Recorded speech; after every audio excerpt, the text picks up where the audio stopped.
നമസ്കാരം. പലപ്പോഴും സിനിമയിലെ നായകന്മാർ ഗംഭീരമായ ഡയലോഗുകൾക്ക് പറയുന്ന, പോലീസായി അഭിനയിക്കുന്ന അല്ലെങ്കിൽ കോടതി മുറികളിൽ വാഗ്ധോരണികൾ ഉതിർക്കുന്ന നായകന്മാർ ജീവിതത്തിൽ നേതൃത്വപരമായ പങ്കുകൾ കൈക്കൊള്ളാറില്ല.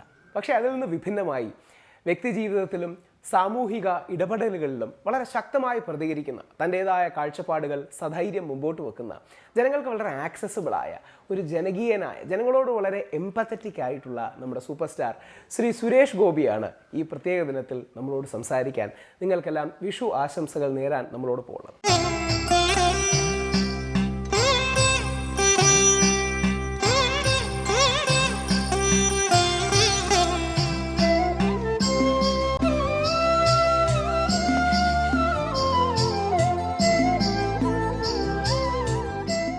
ഈ തിരക്കുള്ള വിഷു ദിനത്തിലും കുറച്ച് സമയം ഞാൻ കന്നുവച്ചതിൽ വളരെ സന്തോഷം. ചേട്ടൻ്റെ തിരക്ക് ഉദ്ദേശിക്കാം.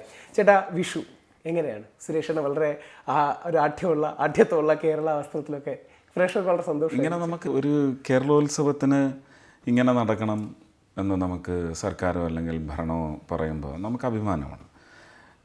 കേരള പിറവി ദിനത്തിൽ ഇങ്ങനെ നടക്കുക എന്ന് പറയുന്നത് നമ്മുടെ ഒരു ആചാരമായി മാത്രമേ മാറൂ. പക്ഷേ ഒരുപാട് ആചാരങ്ങൾ നമുക്കുണ്ട്. ഇപ്പം തിരുവോണമായാലും അല്ലെങ്കിൽ തിരുവോണത്തോടനുബന്ധിച്ച് വരുന്ന 10 ദിവസത്തെ ആഘോഷങ്ങൾ, 28-ാം ഓണം, വള്ളംകളി, ഇതെല്ലാം മലയാളിക്ക് മലയാളിയായി ജീവിക്കാനുള്ള അവസരങ്ങളാണ് നൽകുന്നത്. ആ കൂട്ടത്തിൽ വിഷുവും വരും. വിഷു എന്ന് പറയുമ്പോൾ കർഷകൻ്റെ വിളംബരത്തിൻ്റെ ഉത്സവമാണ്. നമുക്ക് തൊട്ടയൽ സംസ്ഥാനങ്ങൾ, കർണാടകമായാലും ആന്ധ്രാപ്രദേശ്, തമിഴ്നാട്, ഈ സംസ്ഥാനങ്ങളിലെല്ലാം ഇന്ന് അവരുടെ ഉഗാദി എന്ന് പറയും, അവരുടെ വർഷപ്പിറപ്പ് എന്ന് പറയും, പുതുവത്സരമാണെന്ന്, പുത്താണ്ട് വാഴ്ത്തുക്കൾ എന്ന് പറഞ്ഞാണ് തമിഴ്നാട്ടിൽ നിന്ന് മെസ്സേജുകൾ വരുന്നത് മുഴുവൻ. അപ്പോൾ ഇത് എല്ലാം കൊണ്ടും ഇതിന് ചരിത്രപരമായ പ്രസക്തി ഉണ്ടെങ്കിലും ആചാരപരമായ പ്രസക്തിക്കാണ് മുൻതൂക്കം എന്നാണ് ഞാൻ വിശ്വസിക്കുന്നത്. ഇത് ഒരു വലിയ സംസ്കാരമാണ്. വിഷു എന്താണ് എന്നൊറ്റ വാക്കിൽ ചോദിച്ചാൽ, ഒരു രാജ്യത്തിൻ്റെ സമ്പദ്ഘടനയ്ക്ക്, രാജ്യത്തിൻ്റെ എക്കണോമിക്സിന്, ഫിനാൻസിന്, കോമേഴ്സിന്, ഇത്രയും കാര്യങ്ങൾക്കുള്ള വേരൂന്നൽ ആചാരമാണ് സത്യത്തിൽ വിഷു ദിനത്തിൽ നടക്കുന്നത്. വേരൂന്നൽ പ്രക്രിയ പ്രയോഗരസമായിരുന്നു. ആ വേരൂന്നൽ എന്ന് പറയുന്നത്, നമ്മൾ ഈ മണ്ണ് ഒലിപ്പ് തടയാൻ വേണ്ടിയാണ് ഫൈബ്രസ് റൂട്ട്സ് വയ്ക്കുന്നത്. അത് തെങ്ങിൻ്റെത് ഫൈബ്രസ് റൂട്ടുമുണ്ട്. മുളയാണ് ഏറ്റവും അധികം. ഈ പശ്ചിമഘട്ട സംരക്ഷണവുമായി ബന്ധപ്പെട്ട് പോലും മണ്ണൊലിപ്പ് എന്ന് പറയുന്നത്, ഉരുൾപൊട്ടൽ എന്ന് പറയുന്നതിന് സാധ്യതയേറിയത് മുഴുവൻ മണ്ണിലെ പിടിച്ചു നിർത്തുന്ന, മലകളെ പിടിച്ചു നിർത്തുന്ന വേരിൻ്റെ സമ്പ്രദായങ്ങൾ മുഴുവൻ വേരറുക്കപ്പെട്ട അവസ്ഥയിലാണ് ഇതെല്ലാം ഉണ്ടായത്. അതിനകത്ത് കൃഷി ചെയ്യരുതെന്നല്ല പറയുന്നത്, പക്ഷേ ആ മണ്ണിനെ പിടിച്ചു നിർത്തുന്ന വേരിൻ്റെ ഘടന നിങ്ങളുടെ സാമ്പത്തിക ആവശ്യങ്ങൾക്ക് വേണ്ടി വളച്ചൊടിക്കാൻ പാടില്ല എന്ന് പറയുന്ന ഒരു ജീവിതഘടനയുണ്ട്. അത് നമ്മൾ ഒരിക്കലും ചോദ്യം ചെയ്യാൻ പാടില്ല. മൃഗങ്ങൾ എന്തുകൊണ്ട് ഇറങ്ങി വരുന്നു എന്ന് ചോദിച്ചാൽ, അവരുടെ ജലസ്രോതസ് മുഴുവൻ പൈപ്പിട്ട് നമ്മൾ വലിച്ചിങ്ങ് താഴെ കൊണ്ടുവരുന്നത് കൊണ്ട് അവർ ആ ജലം തേടിയെത്തും. ആ ജലത്തിൽ ഒരുപക്ഷെ ജീവിതം നിലനിർത്തുന്ന മൃഗങ്ങൾ മുഴുവൻ അവിടെ ഒടുങ്ങിപ്പോയത് കൊണ്ട് കരയിലുള്ള അല്ലെങ്കിൽ നാട്ടിൻപുറത്തുള്ള നായയും ആടിനെയും പിടിക്കാൻ വേണ്ടി മൃഗങ്ങൾ വരും. ഇതെല്ലാം ഒരു സൈക്ലിക് ഇഫക്ട്സാണ്. അപ്പോൾ നമ്മുടെ സമ്പദ്ഘടനയുടെ ഒരു ഫൈബ്രസ് റൂട്ട് വഴി പിടിച്ചു നിർത്തുക എന്ന് പറയുന്നതിൽ ഞാൻ വിശ്വസിക്കുന്നത്, വിഷു എന്നത് ഒരു ഹിന്ദുക്കളുടെ ആചാരമല്ല, ഇതൊരു ജനതയുടെ ആചാരമാണ് എന്നാണ് ഞാൻ വിശ്വസിക്കുന്നത്. അമ്മയുടെ ഒരു സങ്കല്പം ചേട്ടൻ പറഞ്ഞത് തന്നെ. ഇപ്പോൾ ഞാൻ അതിലേക്ക്, അമ്മയുടെ സങ്കല്പത്തിലേക്ക് വരുന്നതിന് മുമ്പ് ഞാൻ ഈ എക്കണോമിക്സ് പറയുകയാണ്. എനിക്ക് എൻ്റെ കുട്ടിക്കാലത്ത് കയ്യിലേക്ക് 1 രൂപ തൊട്ട് വന്ന് വീഴുമ്പോൾ ഇത് വെച്ച് ചോക്ലേറ്റ് വാങ്ങാം എന്ന് വിചാരിക്കുന്നേയില്ല. ഇത് അച്ഛൻ വിഷു എന്ന് പറയുന്ന പ്രധാനപ്പെട്ട ദിവസം അന്നൊരു ഭക്തൻ്റെയാണ്. കണ്ണൻ്റെ പീതം, ഇതെല്ലാം അത് കൊന്നപ്പൂവിലായാലും ശരി തന്നെ, കണിക്കൊന്നപ്പൂവിലായാലും ശരി തന്നെ, കൊന്നപ്പൂവ് എന്ന് പറഞ്ഞുകൂടാ, കണിക്കൊന്നപ്പൂവായാലും ശരി തന്നെ, അതിലിരിക്കുന്ന സ്വർണ്ണത്തിളക്കം, കണ്ണാടിയിൽ നമ്മൾ കാണുന്ന കണ്ണനോടൊപ്പമുള്ള, കണ്ണൻ്റെ പാദത്തിൽ വെച്ചിരിക്കുന്ന ഒരു കണ്ണാടിയിൽ കാണുന്ന നമ്മുടെ മുഖം, ഇതെല്ലാം ഒരു ഭയങ്കര ആദരണീയമായ ഒരു അവസ്ഥയാണ് നമ്മുടെ മനസ്സിലൊരുക്കുന്നത്. ആ ആദരണീയമായ അവസ്ഥയിൽ നമ്മുടെ കയ്യിലേക്ക് വന്ന് വീഴുന്ന ധനം എന്ന നിലയ്ക്ക് അഭിവൃദ്ധിയുടെ ഒരു സിമ്പലാണ്.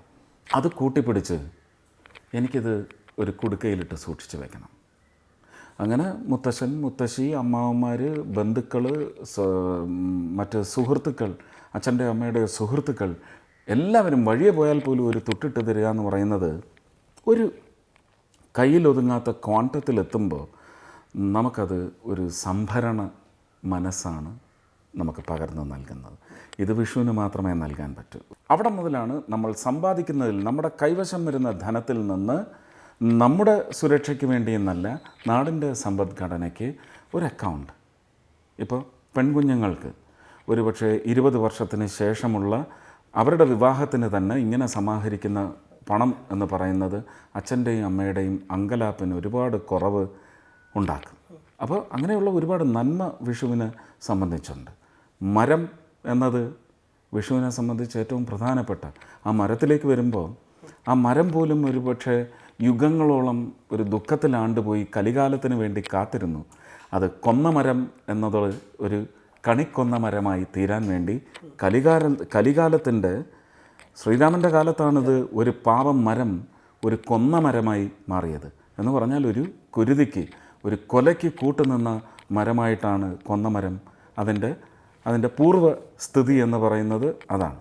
പക്ഷേ ഒരു കലികാലം വരാനും അതിൽ ഒരുപക്ഷെ ഗുരുവായൂരപ്പൻ ഒരു കെണിയൊരുക്കി ഒരു സുഹൃത്തിന്, ഒരു പിഞ്ച് ബാലന് മുന്നിലേക്ക് കൊണ്ടുവന്ന് അവൻ്റെ കഴുത്തിലേക്ക് ഇട്ടുകൊടുത്ത മാലയുടെ പേരിൽ അത് വലിച്ചെറിഞ്ഞ് ചെന്ന് വീണ മരത്തിൽ മുഴുവൻ സ്വർണ്ണ നിറത്തിലുള്ള പൂക്കൾ വന്ന് അതിനെ അലങ്കരിക്കുകയും അത് അന്നാണ് കൊന്ന മരം കണിക്കൊന്ന മരമായി മാറുന്നത്, അല്ലെങ്കിൽ വിഷുക്കൊന്ന മരമായി മാറുന്നത്. ബാലിയുടെയും സുഗ്രീവൻ്റെയും യുദ്ധവും അതിൽ ബാലി കൊല ചെയ്യപ്പെടുന്നതുമായി ബന്ധപ്പെട്ട ഒരു കഥയാണിത്.